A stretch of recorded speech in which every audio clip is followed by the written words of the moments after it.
Good afternoon. My name is Kacey Davis. This speech is about stress management for young adults. Teenagers now are shown to have higher stress levels than their adult counterparts.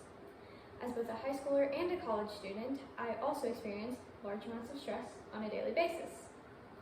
Stress among young adults has become a large problem in our society today. It is obvious that action needs to be taken to combat this issue. Today we will discuss identifying stressors, sharing examples of coping mechanisms, and finally, talk about how to reduce stress on a day-to-day basis. So, let's begin with identifying stressors. The first thing you need to know about managing stress is to how identify a stressor. There are 4 kinds of stress: acute and chronic stress, and external and internal stress.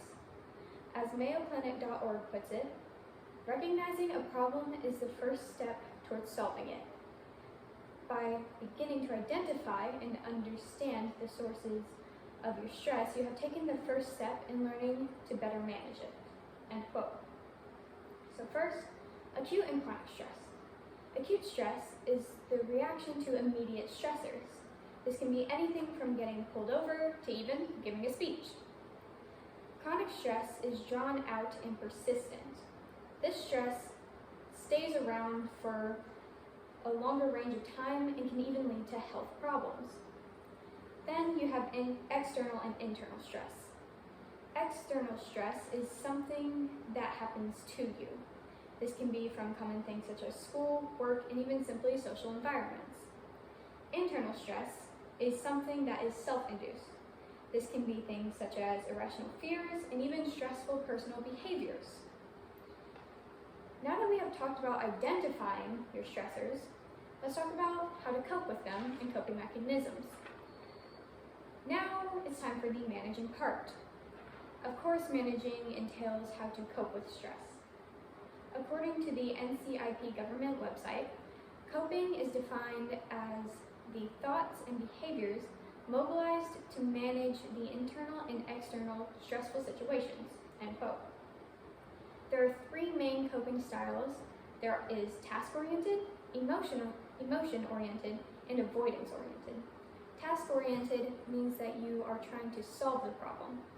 Emotion-oriented is trying to soothe the emotional side of stress. Avoidance-oriented is attempting to distract from the problem or source of stress. Then, of course, there are the actions of coping themselves.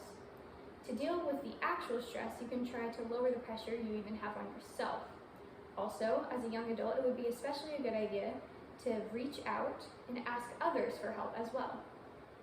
Then, to simply cope in the moment, there is always a need to make time for yourself. This could be in the form of just having quiet time to even exercising. Now that we've talked about identifying stress and coping mechanisms, let's talk about reducing the stress. Lastly, after coping with the present stress, it would be best to then reduce. You need to be able to take care of yourself and prevent. Give yourself personal time and time to relax. Also, be sure to take breaks during longer projects to relieve some of that pressure that can cause the stress up in question. Then, you also need to calm yourself down.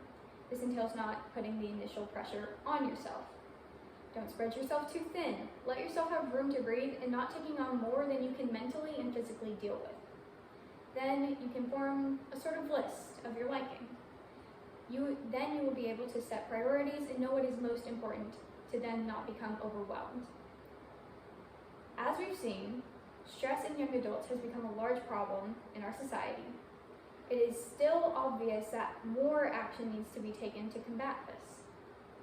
We have discussed identifying stressors, shared examples of coping mechanisms, and talked about how to reduce stress in day-to-day life. While this problem of stress may not go away, we can still have a positive impact on ourselves as well as others if we simply learn how to cope and healthily deal with that very stress in our lives. Thank you for paying attention during this Miss Davis, Mr. Davis, Mrs. Davis, and another Mr.